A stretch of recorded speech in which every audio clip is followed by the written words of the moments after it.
Bear with us 1 minute.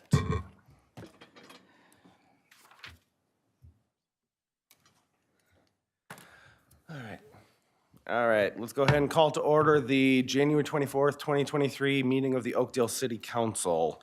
Will the clerk take the roll? Councilmember Morcom? Here. Councilmember Ingridson? Here. Councilmember Olson? Here. Mayor Zabel? Here. Please join me in the Pledge of Allegiance.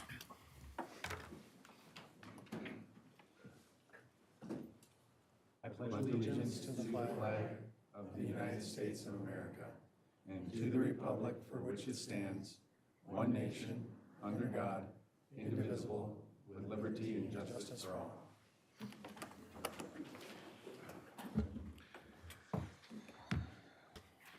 All righty.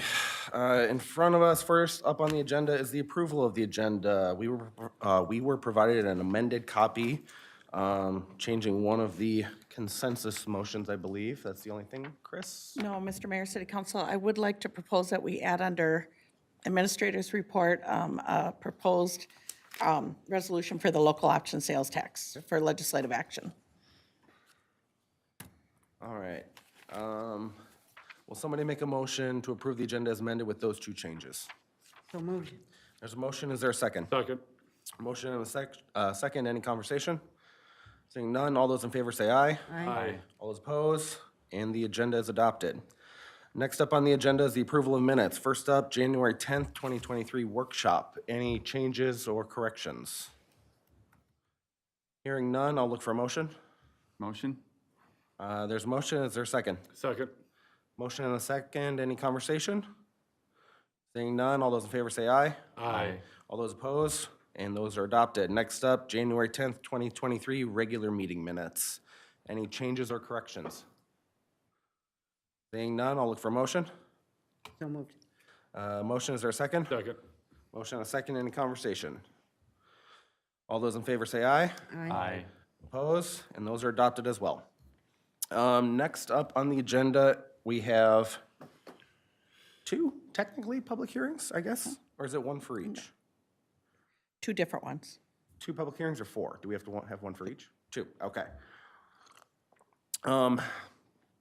Public hearings are the opportunity, or actually a requirement under state law, that we provide an opportunity for members of the public to weigh in on that item being considered.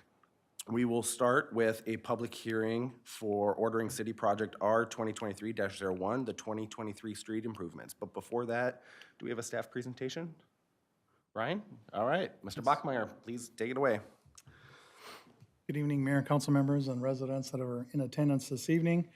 There are two hearings this evening, and the first one will be the public improvement hearing, where we'll talk about the why, what, and when of a particular project. Then we'll move, after that is completed, we'll move into the assessment hearing. We'll talk about how the project is being financed.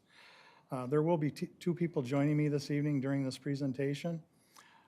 Todd Blank, he's a principal at Short Elliott Hendrickson Consulting Engineering Services. They've done work in the city of Oakdale for probably close to 40 years. Not Todd himself, obviously, but the firm has done work for the city of Oakdale for 40-some years. Also joining me this evening during the assessment hearing is Jason Zimmerman is our finance director for the city of Oakdale, so he will assist in the discussion on the assessments. Before I kick off, I just want to make clear that there are 5 different neighborhoods that are affected by the 2023 project. And starting on the north end, on the top of the page, is 56th Street. That provides access to Mills Fleet Farm and Marcus Theater. Then moving to the south and east, a little bit to the center part of the community, we have High Point and 36th Street. That provides and abuts the Forefront development and the Springs of Willowbrook north of 36th Street. Moving to the next circle, just south of Stillwater Boulevard, we have streets that were constructed in 1995 as part of the Prairie Ridge Addition, Upper 26th Street, and Helmo Bay Avenue. Then moving to the next, to the south, 15th Street, Hydrum Avenue, 16th and 17th on Hydrum Court. That neighborhood is the Cardinal Meadows Addition, and that was constructed again in the mid-1990s. And then in the very lower left corner is the 9th Gershwin and Glenbrook neighborhood. So those are the 5 different neighborhoods that we're going to be talking about this evening. Just again to reiterate, the first hearing will be the public improvement hearing where we'll address the why, what, and when. We'll describe the improvements. We'll have an opportunity to hear testimony from the neighbors. And then the council will have to deliberate and order the project. It does require a 4/5 vote of the council because it was a project that was initiated by the council. Once that's completed, then we will move into the assessment hearing where we'll discuss how the project is being financed. Again, another opportunity for the neighbors to testify before the council on their thoughts on the project financing. And then the council, again, will deliberate and adopt an assessment roll. I really want to start out with the objectives of our improvement. It's really fourfold this year. Our primary objective is we see our pavement program as a safety improvement. The condition of our pavements does have a direct correlation with the safety of our streets. For people that drive, walk, and ride bicycles on our streets, the more potholes and cracks there are, the less safe they are. Also, we want to address the streets that are increasing maintenance costs. So we also want to maintain maintenance expenditures in our community. And as a neighborhood street gets older, the costs are increasing at an accelerating rate. And patching is very inefficient and ineffective. When we start patching in an area, it becomes a very regular practice, and we have to come back year after year, very inefficient. The other thing we do with is both a safety and a cost measure is to upgrade our street lighting system to go with LED lighting where we currently have high-pressure sodium light fixtures. We're changing those out with LED lighting. They're more efficient and provide better lighting. The third objective with this year's project, which is somewhat unique from past years, is we want to improve the reliability of our water system down on Gershwin, 9th, and Glenbrook.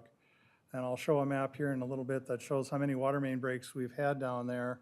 And I understand we had another one earlier this week at 7th and Glenbrook. So obviously it's an area where we have quite frequent water main breaks. The fourth and final objective is to avoid having to impose service barriers on our streets. We have to start restricting the load limits on our streets when they get old and brittle, and that could affect service delivery to properties. So when we reconstruct the streets, we obviously reconstruct them to accommodate the truck traffic, bus traffic, those kind of things that need to provide services to your properties. Being an engineer, I have to at least show one graph as part of my presentation. And what this reflects here along the bottom, you see the age of pavement starting at 0 on the left and going up to 40 years on the right. Going up the left part of the scale, you can see the pavement condition. A brand new street has a rating of 100, and on the bottom is 0. So as the street moves from right to left as far as age, you can see the line drops the pavement condition. Going on the right side is actually our maintenance costs. And so as you see over time, our maintenance costs increase. So there gets to be a point, and this is based on data that the City of Oakdale has collected at around 28 years of age. We reach a point of diminishing returns where we're spending a lot of money on maintenance and yet our pavement conditions are still depreciating or decreasing. So it comes to a point where we need to do something more than just patch the streets. I just wanted to share this map. This is a map that reflects the 9th and Gershwin and Glenbrook area. So on the left side is Trunk Highway 120. Here's 9th Street, Gershwin, and Glenbrook. And these circles with the lines through them are where we've recorded water main breaks. And there's been a number of them on 9th Street and on Gershwin Avenue. On Glenbrook Avenue, we had one this spring recorded, and now, as I mentioned, there was another one earlier down in this area more recently. There is also some anecdotal evidence that there's been other breaks along the street, just unfortunately they're not in our recording system. So I just want to indicate that we've had 9 to 12 breaks down in this area. The water mains were installed in 1963. They're cast iron, which is a very unforgiving material. If there's any shift in the ground, it breaks and shears, and we have a water main break, and that affects the reliability of the water system to your properties. This is a map that shows the pavement conditions in our community. We do keep track of the pavement throughout our community. We have about 93 miles of local streets. And the colors would indicate the scale here. The green and the blue are streets that are in good and adequate condition. And where you start seeing the purple and the pink and the red, those are streets that are trending towards the adequate to poor to very poor condition. And the next map I'll show is how we address these problem areas. So you can see the kind of the neighborhoods that we've got identified for next year are certainly in the areas that are poor to very poor condition, and that's why they're in our program for next year. There are other neighborhoods that do have some of those similar pavement conditions, but we do have a 5-year program to reconstruct those streets as well. And this is a map that shows the weight restrictions that we have to impose to protect and preserve our pavements in the spring of the year, generally from March until May. A lot of the neighborhoods that we're looking at reconstructing this coming year are already at 5-ton weight restrictions. And so it's important that we look at reconstructing those streets so that we can maintain service delivery to your property. As I mentioned earlier, we do have a 5-year program where we try to reconstruct anywhere from 2 to 3 miles of streets a year. And so if you take a look at that, we do have 90 miles of local streets. If we're doing 3 miles a year, that's indicating we're asking our roads to last 30 miles or 30 years before they get reconstructed. And so the streets that are in the program for next year are very close to that 25 to 30 year reconstruction cycle. Now our community wasn't developed uniformly, so we have some years where we have to do slightly more mileage and some years where we can do slightly less. But on average, we need to kind of target around 3 miles a year of reconstruction. Since 1992, we've had a reconstruction program, and you can see all the streets that have been resurfaced in Oakdale since 1992. I think it represents close to 90% of the streets have been resurfaced as part of our program. At this point, I'm going to turn it over to Todd Blank, and he'll talk more about the project and process regarding this coming year's project. Thank you, Brian. Mr. Mayor and members of the council, members of the public, we'll start out with some pictures of a past project. And so this is a typical city street that you're seeing that's approaching 30 years of age. And the pavement has severe cracks on it, and you can see some of that expensive patching that Public Works has had to do to keep that in place. There's a existing street light that doesn't meet current city standards there, but this is what these neighborhoods look like before the project. And this is that same area after the project. So this is what we're trying to accomplish with this project, is to replace the asphalt pavement in between the curb and gutters. And then you'll see that there are some curb repairs that have been done around some of the storm sewer structures, just to bring those up to current standards and a better condition. And the street lighting system has also been upgraded. So those are the standard residential street lights. And then next are some pictures of the project area for this year. So starting down by Tanner's Lake on Gershwin and Glenbrook. This is from 7th Street looking to the north, but you can see the condition of the streets. It's streets that have really achieved their design life. You can see all the patching that Public Works has had to do. There's overhead power down in this area, so the street lights are on those power poles. And then on the right is Glenbrook, and so there was one water main break right up where this picture was taken, and there was one up at the top of the hill, but that water main just really needs to be replaced. Upper 26th Street off of Helmo Avenue, you can see some newer pavement in the foreground, and then the pavement going up to Helmo that was originally done. So just signs of distress on the pavement, some patching Public Works has had to do. The curb and gutter is in relatively good shape. Helmo Avenue Bay on the other side of Helmo in this area, same type of situation. Pretty severe cracking. It's not something that we can just remove the top 2 inches of asphalt and put an overlay on. All those cracks would come right back through. Expensive patching, again, to keep it in service. And then down by 15th Street by Eagle Point School, Hydrome Avenue, same type of conditions. The curb is generally in pretty good shape. The pavement is really showing its age and condition. Hydrome Avenue Court, similar situation. There's a concrete cross gutter on that left picture, and you can see that the entire pavement has been patched at one time. And then 17th Street North in that same neighborhood. So then we'll go through the proposed improvements. There are 5 different areas, as Brian mentioned, and some of the areas have a little bit different character. So I'll go through this as simply as I can. But our main goal, again, is to replace that asphalt pavement. So the first area are the residential areas by 15th Street and off of Helmo Avenue. In those areas, we will be replacing all the asphalt pavement. Those areas have existing streetlights that meet standards, but they do not have LED fixtures, so those fixtures would be replaced.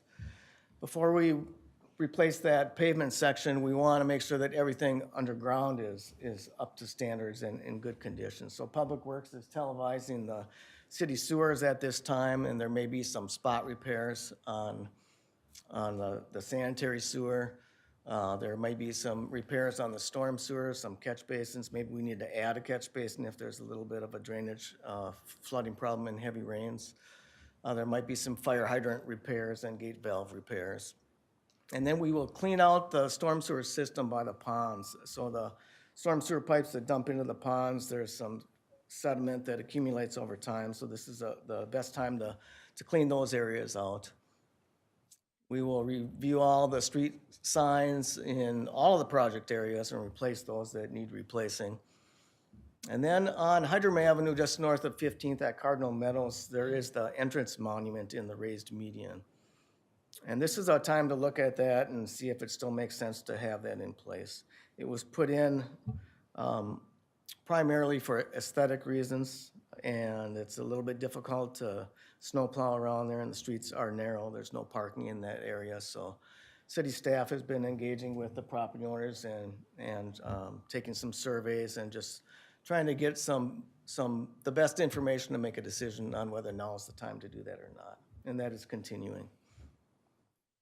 Down by Tanner's Lake on 9th Street, Gershwin and Glenbrook Avenue, the asphalt pavement and the concrete curb and gutter will totally be replaced. So that curb and gutter, like Brian said, it's 59 years old, and it's time to replace that. Plus, we're planning on replacing the entire water main system under that street, including the services out to the right-of-way, so the curb will be disturbed for that as well. So that entire water main system will be replaced, the main and services. That's a little bit time intensive, so it'll be more activity happening down in that area. And before that pavement is put back in, there's a little bit of different grading operation down there to put in some stronger sand and better drainable sand. This is a time to take a look at Glenbrook Avenue. Glenbrook Avenue, for some reason, is 40 feet wide, and the other 2 streets are 28 feet wide. So it's a chance to narrow that up a little bit.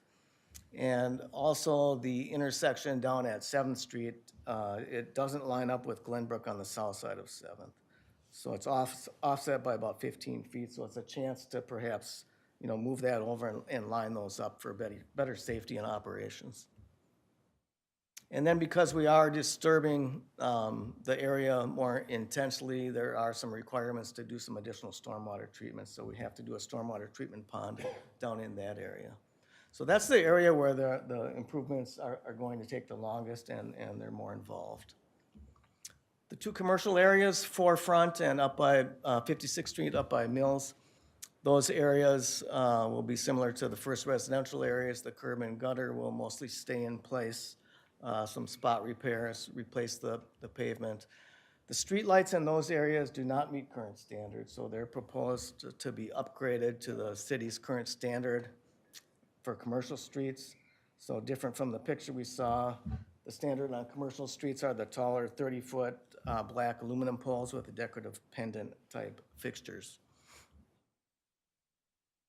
On 36th Street, there's a temporary asphalt curb on the north side, so that will be removed and concrete curb and gutter put in on that north side. And that area also, I think at one time it was planned to maybe extend the median that you have at Ideal so that the existing street is quite wide on the west end of 36th where it matches the Willowbrook Helmo Avenue.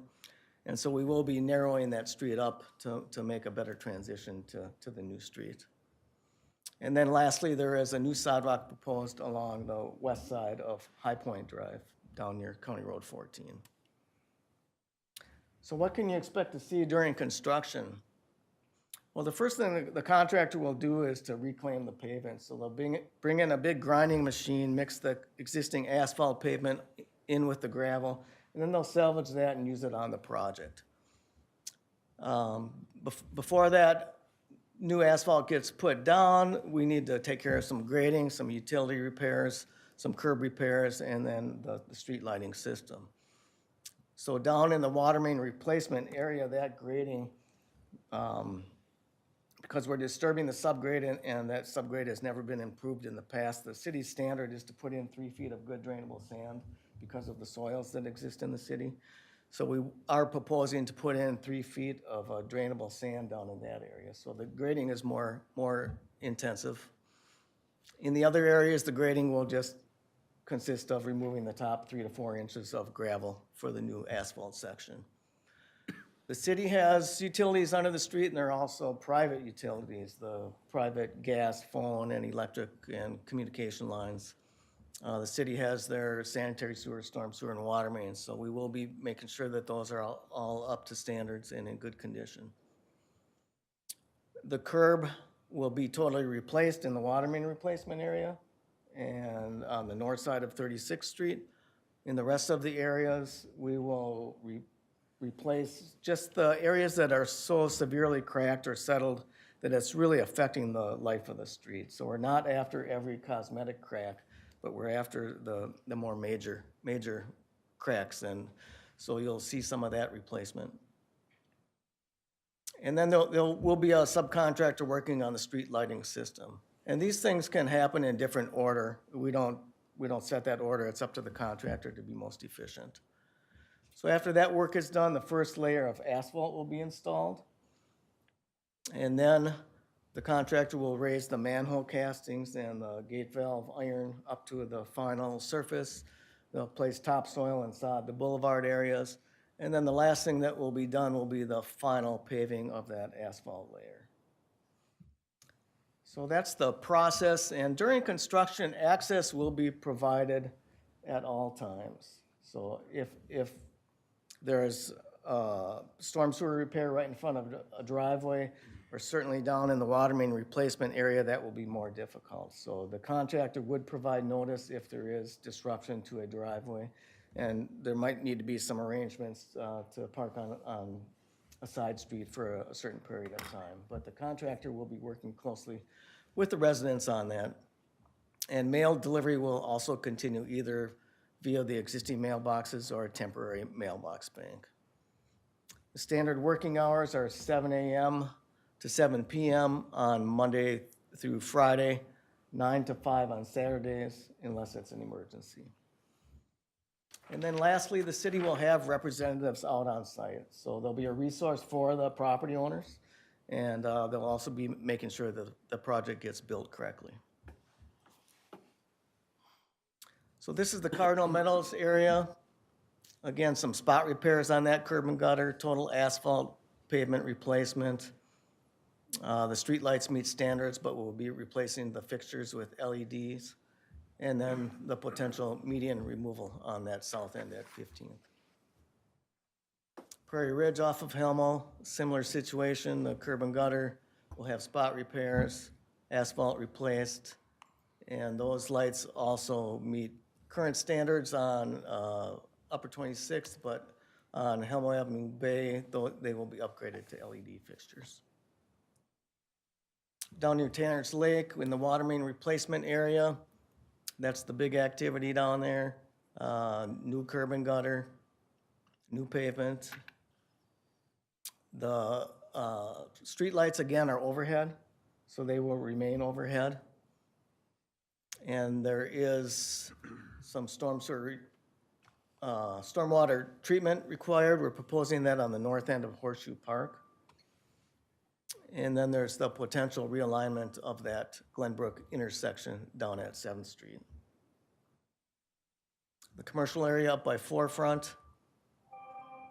The work on High Point and Hopkins, just work in between the existing curb.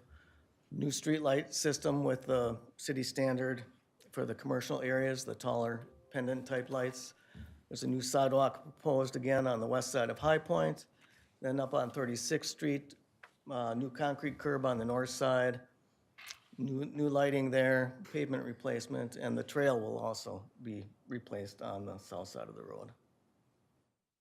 Then lastly, 56th Street up near Mills, work in between the existing curb and gutter, some spot repairs, pavement replacement, and new standard city commercial streetlights. These are just some cross sections. It shows down in the water main replacement area that we are proposing a 3-foot sand section, new curb and gutter. And then this is on 36th Street, kind of showing how we transition from the median area to the Willowbrook area, and then the trail replacement on the south side. So we started this process out by sharing some information in November. There were some videos that were posted and information shared, some letters that went out. The feasibility report, we did a study and a report that was presented to the council in December. These public hearings were ordered. If the project goes forward tonight, we will work on the construction plans and then bring those back to council on March 28th for approval and approval to bid. A contract could be awarded at the second meeting in April. And then we really want to just be ready to go around the beginning of May and have a contractor on board. So when the frost is out of the ground, they can start the construction. And then also we want to finish everything except for maybe some minor cleanup by about the end of August. So that is our schedule. Thank you, Todd. The next part of the process here is to give the residents an opportunity to comment on the proposed improvements, and then for the council to deliberate on the improvements and determine if they want to order the project, and it does require a 4/5 vote. With that, I turn it back to the mayor. Thank you, Brian. Before we open the public hearing, I'm going to open up to council members to see if there are any questions on the presentation for Brian or Todd. Yeah, I did have one question. In the south, if we were to consider narrowing the street, would that change the boundary lines or the lines for the owners in that area? Or would the extra space for narrowing the street just remain an easement for the city? Brian? Yes, it would just be part of the right-of-way. There would be no vacation of the right-of-way. Okay. Jake, go ahead. Yeah, one quick question. Trying to remember, what did we decide with the monument? Did we make it? So I'm going to cover that in my ground rules for public hearing. I'll touch on that. We haven't decided anything, so. Gotcha, I was gonna say, I didn't think we did. It's like you're psychic or Yeah. something. Yeah. Because I'm kind of reading the audience here a Yeah. little bit, so. No, we will cover that here. Okay, so let's go ahead and move into the public hearing portion of the meeting. So I'm going to cover some housekeeping items, some ground rules. I'm going to welcome our city attorney to go through some of the legal stuff, and then we will get to public comment. So we're here tonight to consider improvements and assessments for the 2023 street improvement project. There will be 2 separate hearings held. The first hearing will review the 2023 street improvement project, and the second hearing will review the assessments and other financing related to the improvements. So essentially what that means is if you have questions about assessment, please hold those for the second public hearing. Notice of these hearings have been provided through mail and published in the city's official newspaper. I ask that the city clerk include the affidavit of publication of the hearing notices and the affidavit of mailing in the official record.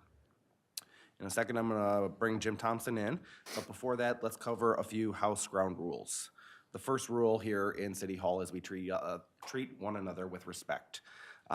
We might not always agree, and that's part of this process, but anybody up here having conversation and anybody at the podium, we ask that they treat one another with respect and courtesy. If you want to speak, everybody is welcome. Please come to the podium and state your name and address so it can be entered into the minutes. And we ask that comments follow the rules for our open forum, which tend to be around 3 minutes or so per comment. Unless there are any other questions from the council, I'm going to turn things over to City Attorney Jim Thompson, who will provide an outline of the procedures that will be followed. Any questions? Jim, welcome. Thank you, Mayor. Yeah, good evening, everyone. As the mayor explained, there's 2 public hearings going on. The first one is whether they want to do the project or not, and that's your opportunity to come forward, say what you like about the project, what you don't like about the project, whether you think you need the project, whatever it is about the project itself, that's your opportunity to do that. That hearing will then be closed, and then the council will decide whether to act on that tonight. And there'll be a second hearing which deals with the financing, the special assessments on the property, and that's your opportunity to address any concerns you have about how the proposed financing would be of the special assessments. It is important at that hearing, you do have a right to challenge any special assessment gets adopted, but in order to do that, you have to file a written objection before the end of that hearing. So if you have any objection to the assessment, you want to do that before the end of that public hearing. You can just hand a note to the city clerk, just your name and address, and say, I object. It's not a formal thing, but it is something you need to do if you want to later challenge it in court. So with that, I'm happy to answer any questions, but. Not a formal thing, but I believe we have a forum. Yep, Sarah, our city clerk, says they are in the back of the room, but that's the assessment piece, so we'll get to that in a bit. To Councilmember Ingebrigtsen's point, one thing that came up in Mr. Blank's presentation, and I want to stress, is if the project is initiated and adopted tonight, that does not mean that the individual details of that project are finalized. We will take all public comment into consideration and use the time from now until March 28th when we finalize the details of the project and factor all of that in. So just because we take action here tonight doesn't mean that that is what we are doing. So I just want to lay that out there for everybody. Good? All right. All right. I'm going to go ahead and open the public hearing for consideration of the 2023 street improvement project. I invite property owners to comment on the proposed improvements at this time. Please feel free to step forward. Hi, Dave Cunningham. I'm at 1553 Hydrant Avenue Court. Just want to put an initial objection. I know I talked to you about removing that monument at 15th Street. Hello. Removing the monument. I think there's a lot, for starters, I think it's $1 million solution to a $10 problem. I think you're gonna spend a lot of money to take that monument out, and we don't need a left-hand turn lane. I've lived there for 23 years and never had to wait to turn out of that neighborhood. Aesthetically, it adds to the neighborhood, and I think you'd find that, most neighbors would say we should keep it. But like I said, it adds aesthetically to the neighborhood, and I think it does a lot more for the neighborhood than a left-hand turn lane's ever gonna do. So that's all I have to say. Thank you. Anybody else?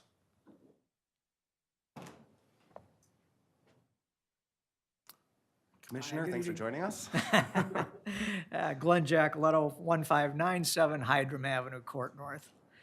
2 things. I agree with Dave as far as with the monument. Also, though, I heard a comment about as far as there's no parking, though, but there's no signage that says that. So that can be part of a little bit of our issue.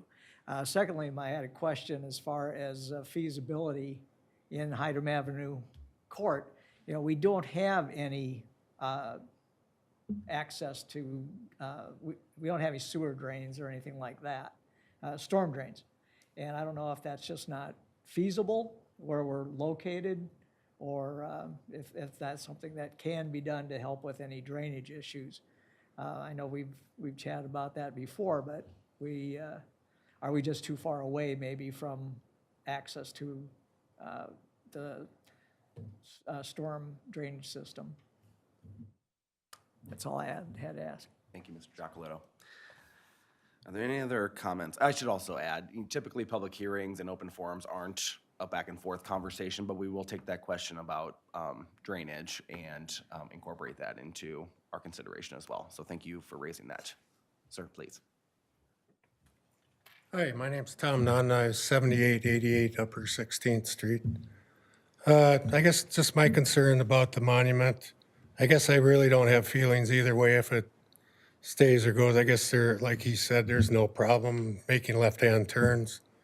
I guess just maybe other issues, the association was closed for the development, so as far as maintenance, I don't know if that would then fall to the city or remain with the development as far as the monument itself and, the landscaping there.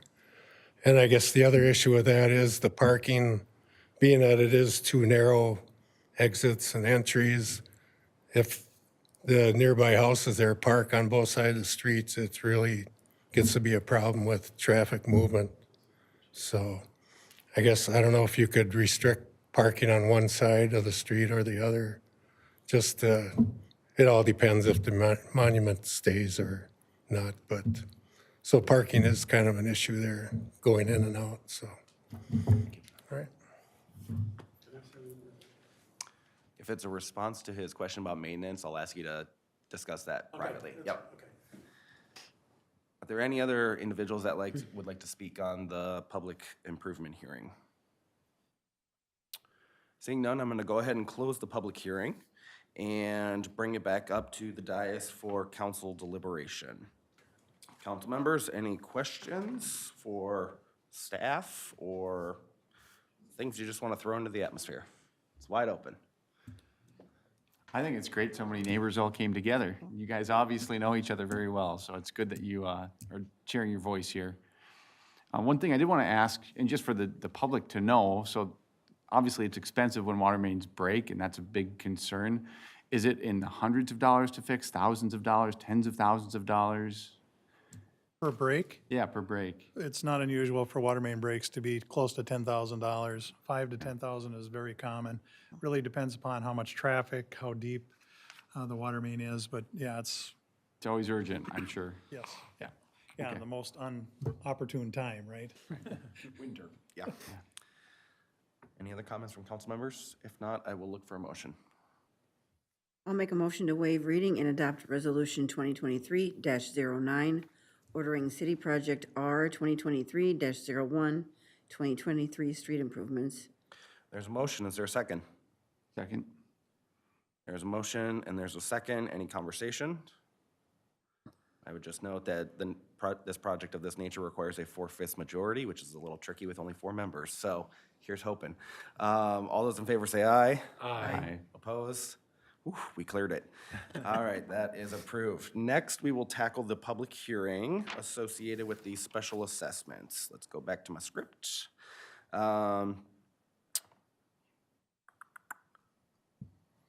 Bachmeyer, I guess it's going back to you. Thank you, Mayor. So we are moving into the second hearing where we'll talk about how the project is being financed. We'll do a presentation. We'll talk about the particulars of the financing, have an opportunity to review the local tax distribution, where your property taxes currently are going, a definition of what special assessments are, and assessment policies. Then there'll be the opportunity for the affected property owners to testify before the council on their comments regarding the project financing. And then ultimately, the city does make the decision, city council makes the decision on whether to adopt or amend the assessment roll. If I could get the presentation back up on the board. Generally, this project does involve assessments to the property owners, reconstruction and overlay, that area where we're replacing, removing and replacing the pavement on a minimum standard street based on 2003 construction dollars. And so the neighborhoods of Cardinal Meadows, Prairie Ridge, Forefront, 36th Street, 54th Street, those areas fall under this one.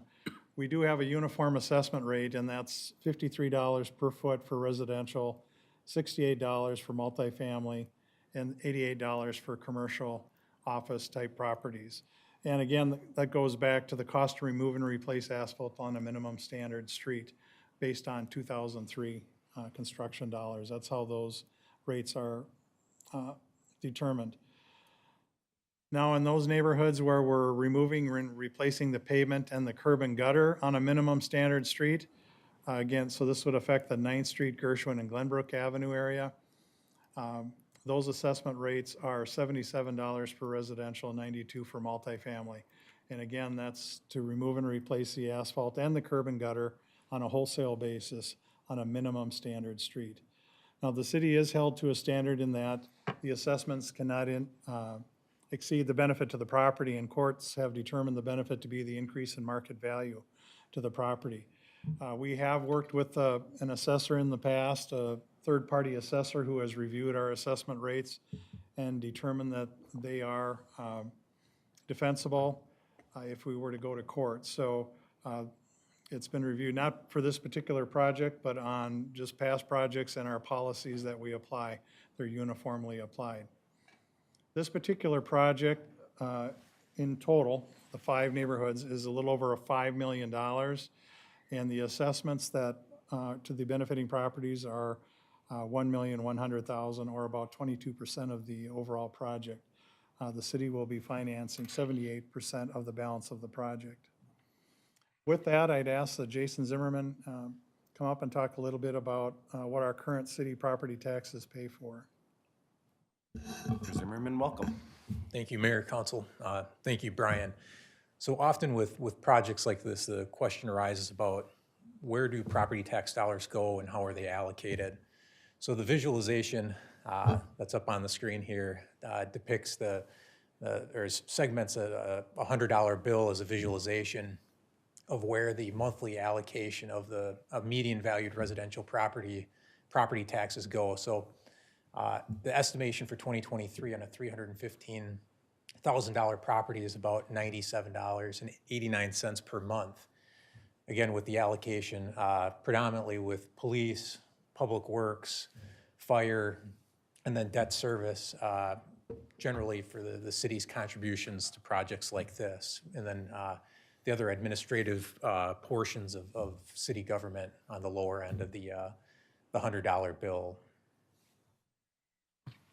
So the definition of special assessments. So the way the city of Oakdale processes assessments is it's a loan that's spread out over 10 years. The interest rate is 2% above the city's borrowing rate at the time of the bond sale, rounded to the nearest 0.25%. It proposed to begin October 15th, 2023, and prepayments would be accepted without interest up until that date. Partial prepayments up to $500 would be accepted, and then the first installment would be due with the first half property taxes in 2024. And then the remaining principal could be paid at any time, and then hardship deferrals are also available.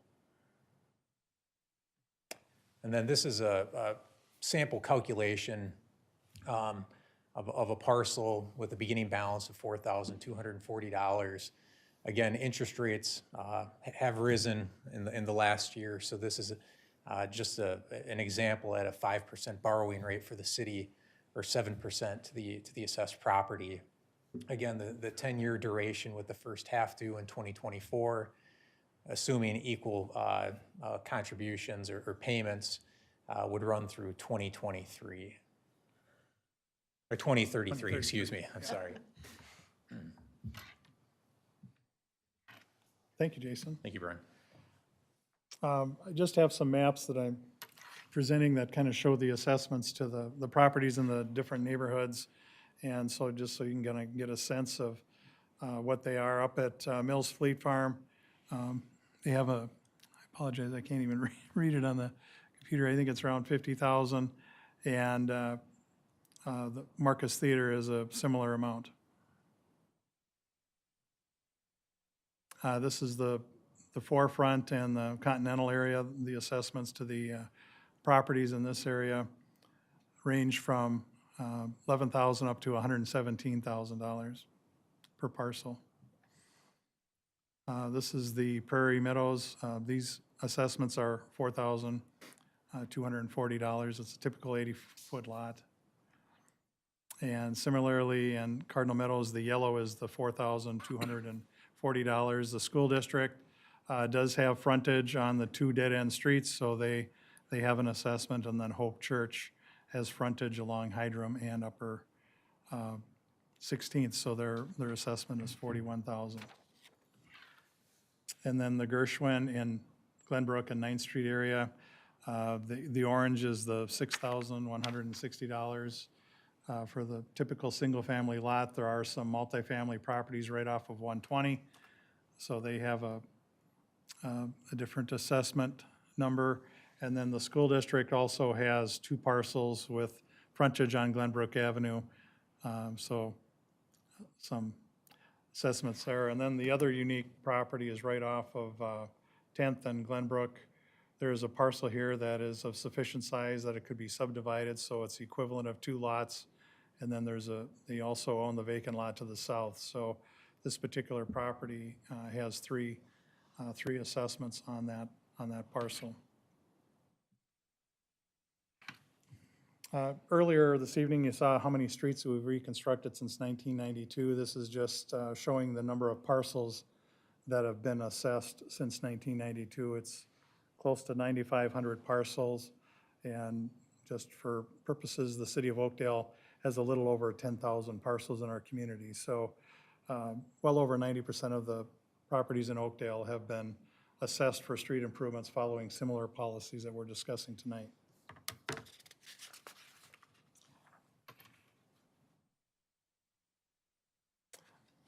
With that, I'd stand for I'll turn it back to the mayor, and it's to the point where hear testimony from the residents, council deliberate, and then determine if they'll adopt the assessment rule. Thank you, Brian. Same as last time, let's take a quick round for council questions on the presentation from either Jason or Brian. Are there any questions? No questions? All right, let's go ahead and continue on and open the public hearing for the proposed assessments. Same house rules and process as before. The one difference here is something that City Attorney Thompson mentioned before. If there are any residents wishing to appeal their assessment, they are required to submit the appeal in writing to the city clerk prior to me closing the assessment hearing. So when I close the public hearing, they have to be in by then, as outlined in the hearing notice. So I'm gonna go ahead and open the public hearing. If there are any residents who would like to speak on the special assessments or the financing piece of this, please feel free to step forward. If there are any residents wishing to appeal their assessment, the forms are in the back, and hand it to the city clerk. Any residents? Oh, come on, this is the fun part. Oh, we got one. We got one. Gotta get someone to go first. Absolutely. Hi, I'm Kenny Larson. Address is 3505 High Point Drive. So part of the Larson family that owns the Forefront campus. When we bought it in 2016, it was in need of a lot of work. We were down, I think Guy Mason at the time was down to 3 tenants. During that time, we've put millions of dollars into that facility. Those 3 tenants, we now have over 35 businesses located there, including Boldman Mink, which is great to have such really quality tenants. We're super excited about that. During that time, we've asked for 0 financial consideration, only cooperation. As we've been developing the property, the vacant land around it, we started with industrial, and again, asked for no financial consideration, only cooperation. Later today, we're hearing on retail, and that's what we've asked. So for us with this assessment, we'll just ask for the level of investment that we've made to give consideration to a different calculation on the assessment. Thanks. Are there any other residents or property owners that would like to speak during this public hearing? Please.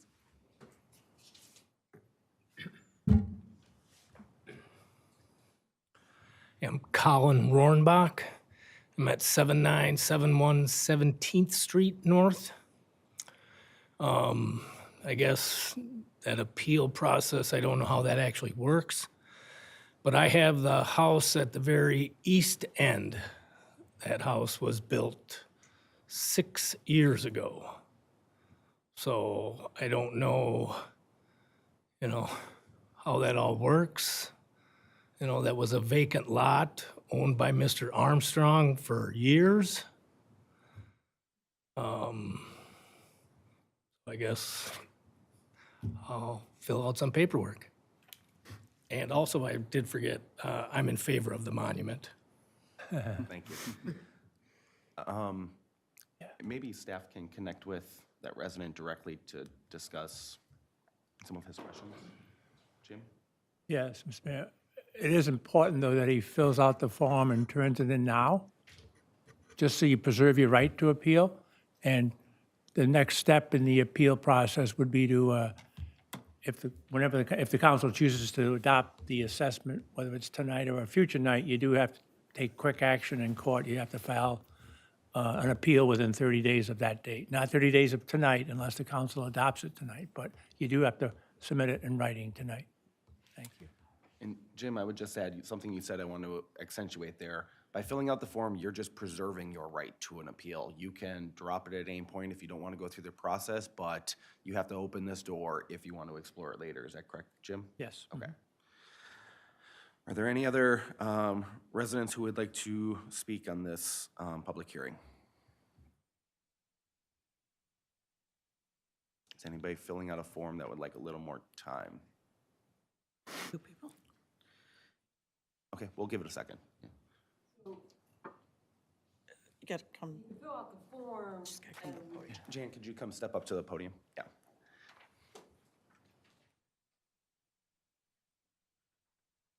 Jan Cunningham, and I'm at 1553 Hydrum Avenue, Court North. My husband already spoke, but I just want to make sure, filling out this form to give to the city clerk, do we have to fill that out if we're talking about the monument area too? No. No, just Okay. your property special assessment. And if we fill that out and we decide we don't have any, No harm, no foul, right, Jen? okay. Correct. But we do have a few minutes just to hurry up and fill that out, right? Jim, are we okay? I think we can acknowledge the three property owners that are going to fill it out, and as long as they get it over there, We're good. we're good. So is there an actual form? Yeah. There is, yeah. We can go ahead and keep Yeah. moving. Thanks, Jim. All righty. Anybody else that would like to speak on the proposed special assessments?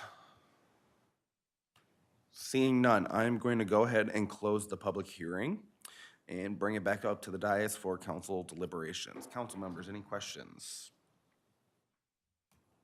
No. Well, I do have a note here that I'm going to make a motion to continue action on Resolution 2023-01 until the February 14th City Council meeting. I think staff needs to make a small tweak to the special assessment funding policy, correct? Yes. All right. I made the motion. Is there a second? Second. Motion and a second. Any conversation or questions? Hearing none. All those in favor say aye. Aye. All those opposed? And that is continued on to the February 14th City Council meeting. Hey, Valentine's Day. How romantic. All righty. Next up, we have another public hearing on the Take 5 Oakdale Center 3rd Edition. I believe we will start with a staff presentation. City Planner Luke McClanahan, thank you for joining us. Good evening, Mayor and Take it Council. away. Sorry, bear with me just one moment while I bring up the presentation here.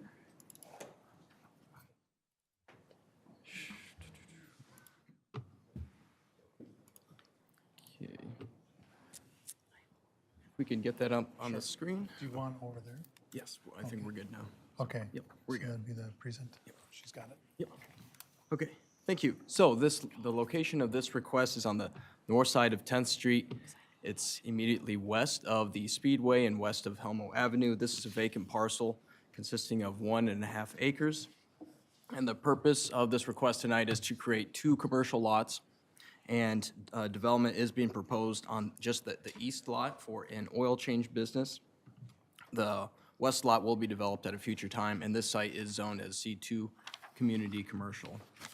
Here's a look at the plat. The site will utilize the existing access, so there's an access and drive to the Speedway. It will The site will use that access for the development. Both lots are approximately 3/4 of an acre each, and there is an existing drainage and utility easement, as you can see on the west side, because there's an outlot that's owned by the city that contains wetland. Here is a look at the actual site plan.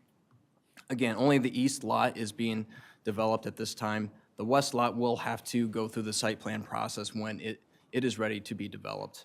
So in terms of circulation, how this oil change business will work, so traffic will turn right off 10th Street, heading north, loop around, and then there will be 3 service bays for the oil change stalls, and then there is a bypass in case a car needs to go around or for EMS purposes as well. You have that. There is 10 parking spaces on the north side of this site. Stormwater will be handled through a basin on the west lot there. Washington County, they did review this because the site fronts 10th Street, and they recommend that the developer pay for striping of a right turn lane off 10th Street, and additional permits and approvals will be required through the county for any right-of-way work and access for the site. The city is also recommending that the developer work with Washington County to ensure that this segment of the trail system on the north side of 10th Street is ADA compliant. So here's a look at the rendering of this oil change business. The exterior materials consist mostly of brick, which complies with our ordinance design standards. Signage for this property will need to comply with our signage standards. And in closing here, staff recommends approval of both the preliminary and final plat, as well as the site plan, subject to certain conditions found in the resolutions in the packets. And I will briefly summarize those conditions. First is execution of a development agreement. Next, a developer receive approvals from the city engineer, fire department, Washington County, and watershed district. Satisfaction of park dedication, compliance with the city attorney's plat opinion, submission of an updated photometric plan that complies with ordinance standards, and finally, the developer pay for striping of a right turn lane off 10th Street. And just a reminder, this is a public hearing, but otherwise I'd be happy to answer any questions. Thank you. Thank you, Luke. Council members, any questions right off the bat for Luke? I have a question related to disposal of the oil. Have they addressed, I'm sure they have, right? Because it's Yes. what they do for a living, but what does that look like as far as disposal and containment and things like that? Yeah, that's all regulated by the Minnesota Pollution Control Agency, so there's state regulations. I'm not as familiar with the federal regulations, but that's all handled at the state level. The city itself doesn't have any particular regulations about that, but that's state requirements. Else? Well, we are required to hold a public hearing on this, so let me go ahead and open the public hearing. Anybody that wishes to speak on this proposed development is welcome to join us at the podium. Same rules apply. Please state your name and address for the record and share any thoughts you may have with us.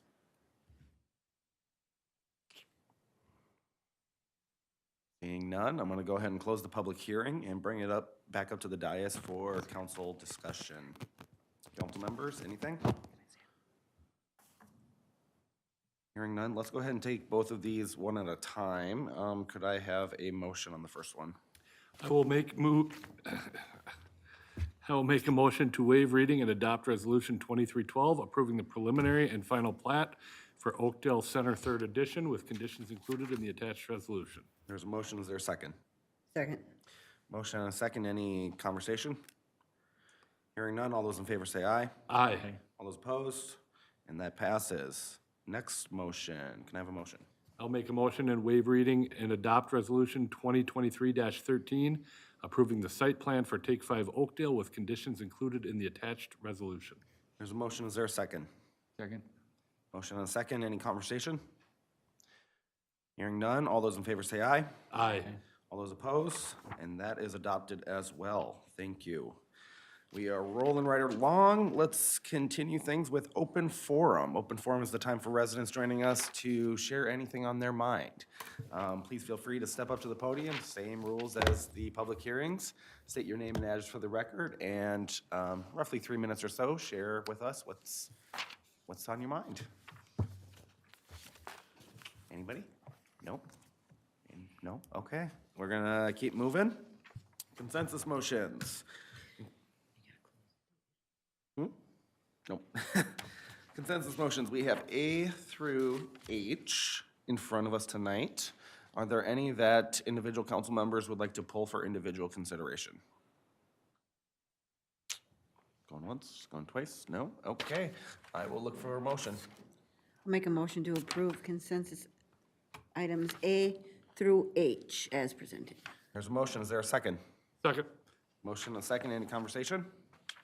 Hearing none. All those in favor say aye. Aye. Opposed? And those are approved. Next up, we have advisory boards and commissions. Economic Development Commission, there was no meeting. Councilmember Olson is the liaison. I always get nervous when the lawyer starts walking behind me. You know? The Environmental Management Commission, I'm the liaison for that group. There was no meeting there. Planning, Councilmember Ingebrigtsen, no meeting there. Parks and Rec, Councilmember Morcom, no meeting there. And finally, the Tree Board, I am temporarily filling in as liaison until we get our 5th chair filled. They did meet on January 17th. The big item on their agenda was talking about their spring planting projects. So it sounds like they are honing in on a pretty robust tree planting effort along 40th Street, just east of Highway 120. So they will be working on that as well as planning the Arbor Day tree giveaway celebration. So they are a very busy group. Award a bid, we have none from staff tonight. Staff reports, community development. Luke, are you gonna take us through that? Yes, thank you, Mayor. So if I can bring the screen up again. This is the Willowbrook 8th Edition Final Plat, the next phase of Willowbrook. The location of this site is, the majority of the acreage is on the north side of 40th Street, but just a small portion is on the south side as well. It's approximately 85 acres in total, but a good portion of it will be reserved for as 2 outlots for future development. The purpose here is to create 37 lots for single-family development. So here's a look at what the actual plat looks like. Features lower density residential development than previous phases of Willowbrook. As part of this development, Helmo Avenue will be extended north from 40th Street, and staff is recommending that Helmo be extended all the way to the Olson Lake Estates 3rd Edition property to the north for improved connectivity and to address some public safety concerns. Staff is also recommending that the sidewalk, the proposed sidewalk, be relocated from the east side of Helmo to the west side to seamlessly connect to the neighborhood to the north with the existing sidewalk system there. The city will be responsible for constructing certain trails and maintaining open space for this development in accordance with the master PUD agreement for Willowbrook. The developer is also working on a couple vacations related to this development for a small portion of Helmo Avenue, and also an existing water line easement through this property that is no longer needed, just some items that need to be cleaned up as part of the platting process. There's also an update for a 20-foot wide easement for Lumen that just needs to be cleaned up here as part of the platting process. But staff finds that this final plat substantially conforms to the approved preliminary plat for Willowbrook, subject to certain conditions found in the resolution. I will just summarize those conditions: execution of a development agreement, approval of construction plans by the city engineer, permits and approvals obtained from outside agencies, satisfaction of park dedication requirements, compliance with the city attorney's plat opinion. The developer construct an extension of Helmo Avenue North to connect this subdivision to Olson Lake Estates 3rd Edition. 20-foot wide easement be included for Lumen, relocate the sidewalk from the east side to the west side of Helmo Avenue, and finally, the developer obtain approvals for necessary vacations. I would like to note that the developer is here in attendance, but otherwise staff is happy to answer any questions. Thank you, Luke. Council members, any questions for staff or the developer? No? No. All righty. Hard to believe we're on the 8th edition for Willowbrook. With that, I will entertain a motion. I will make a motion to waive reading and adopt Resolution 2023-11, approving the final plat for Willowbrook 8th Edition with conditions as outlined. There's a motion. Is there a second? Second. Motion and a second. Any conversation? Hearing none. All those in favor say aye. Aye. And opposed? And that plat is approved. You want to keep going, Luke? Sure. Oh, okay, so the next item. Still you. Next item is a continuation from the last council meeting, so this is a site plan. It's actually site plan option 2 for the forefront commercial retail site, and I do have an image here. So just a reminder, the location of the site is on the north side of 34th Street, located in the forefront campus. It's a vacant 8.5 acre parcel. So at the last council meeting, recall that site plan option 1 was approved, and that features a grocery store and other commercial uses. So this site plan option 2 was deferred due to concerns about the proposed car wash. And following that meeting, the developer did revise the site plan to remove the car wash. And here's a look at that revised plan. This is, again, the alternate plan in the event that the other site plan, which featured the grocery store, is not pursued, if the deal with the grocery store does not pan out.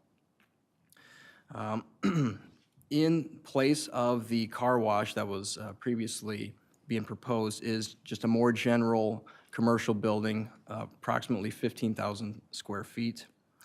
Although the use of this building has not yet been determined, the developer will need to ensure that parking requirements are satisfied for this use. That's one of the staff's major concerns here, is just being able to ensure that the use does comply with our off-street parking requirements. So staff recommends approval of this site plan subject to the conditions in the resolution. And the conditions are the same as the previous site plan, or I should say site plan option 1, with just one added condition. And that is that the developer update the northwest building here and its parking area as necessary to ensure compliance with the city's off-street parking requirements. The developer is here, and otherwise staff is happy to answer any questions. Thank you, Luke. Council members, any questions for Luke or the developer? Seen this before, just a small change. Looking good. Okay, I will entertain a motion. I will make a motion to waive reading and adopt Resolution 2023-06, approving a revised site plan option 2 for the forefront commercial retail property with conditions included in the attached resolution. There's a motion. Is there a second? Second. Motion and a second. Any final thoughts? Nope. All right. All those in favor say aye. Aye. Opposed? And that is adopted as well. Oh, we're just rolling right along. City Attorney Jim Thompson, you're up next. Anything? Mayor and council, nothing specific to report, but happy to answer questions. Thank you, Jim. Any questions for Mr. Thompson? No. Administrator's report. Welcome, Ms. Volkers. Thank you, Mayor and Council. I do have one item I'd ask, I mentioned it earlier, to be added to the agenda. We will upload an RCA and a resolution about local option sales tax and preserving our right at the legislature to have the discussion about considering, ways to adjust for inflation in the future. We're not committing to anything. Any action would be a future action. But what the resolution does in front of you is it just preserves our right to have that discussion with the legislature. The motion I'm recommending, and again, I will upload this all to the website after the council meeting tonight, is to waive reading and adopt Resolution 2023-14, which is new, but it amends the old Resolution 2022-86. That we previously approved on this. So, and it is regarding the local option use and sales tax and the 2 projects, and the fact that inflation is affecting our projects significantly. So with that, I'll stand for any questions. Anybody have any questions? No? Since I have it in front of me, I'll go ahead and make the motion to waive reading and adopt resolution number 2023-14, amending city resolution 2022-86 relating to the local sales and use tax. There's a motion. Is there a second? Second. Motion and a second. Any questions, comments? Hearing none. All those in favor say aye. Aye. Opposed? And that resolution is adopted. Thank you. Chris, anything else? No, All righty, council presentations. Susie, would you like to go first? Nothing for me. Nothing. Councilmember Ingebrigtsen. Nothing. Mr. Morcom. Nothing at this time. All righty, it's just me. I have three. Earlier today, we attended a groundbreaking ceremony for the Espen Residences, a 190-unit apartment property by Roars Development. This is located in the Willowbrook development, just south of 40th Street, east of 694. The developer anticipates an opening of spring 2024. Also included in this development are townhomes that will be added at a future second phase. Councilmember Morcom and I were out there for the groundbreaking today. It is amazing how fast they're moving dirt. They have equipment ready to roll, and in speaking with the developer, they are very excited to be here in Oakdale. So we welcome them and we wish them well with their development. This Friday, January 27th at 10 a.m., there is a ribbon cutting at Central Park, Oakdale, located at 3115 Hadley Avenue North. It's right next to Menards, just south of there. This is a new local business offering a, quote, whole dog care approach to doggy daycare, boarding, all that fun stuff. And we look forward to welcoming them to the city of Oakdale. I've spoken with them a few times at chamber meetings, and they are also very excited to be here in Oakdale. So welcome to Central Park. Finally, we have two indoor markets next month at the Discovery Center, Saturday, February 4th and Saturday, February 18th, both from 9 a.m. to 1 p.m. at the Discovery Center, was at 4444 Hadley. They'll feature over 20 local vendors offering a variety of items, including baked and canned goods, sweet treats, salsas, jewelry, essential oils, and more. So please join us at the Discovery Center for those indoor markets. Shop local. We always appreciate the vendors that are there selling their crafts and handmade goods. So that's all I got.